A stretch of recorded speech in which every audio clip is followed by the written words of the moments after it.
threat of more winter weather forcing organizers to shorten Southeast St. Patrick's Day parade. Let's check in with WBZ's Anna Meiler, live in Southie this morning with a closer look at the changes. Anna.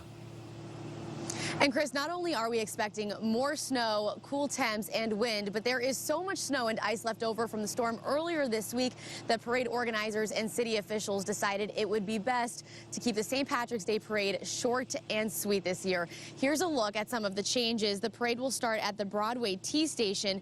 Participants will then march down West Broadway, then down East Broadway, and end at East Broadway and Farragut Road. Parade organizers, along with city officials, say they decided to shorten the route because it would be impossible to remove all of the snow and ice along their traditional route in time for the parade on Sunday. And they want to make sure everyone has a fun but safe time celebrating St. Patrick's Day.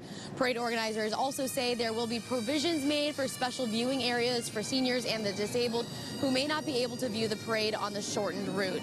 This is the same route that was used in 2015 when the city was dealing with massive amounts of snow. The parade kicks off at 1 p.m. on Sunday. If you're coming down, you are going to want to bundle up.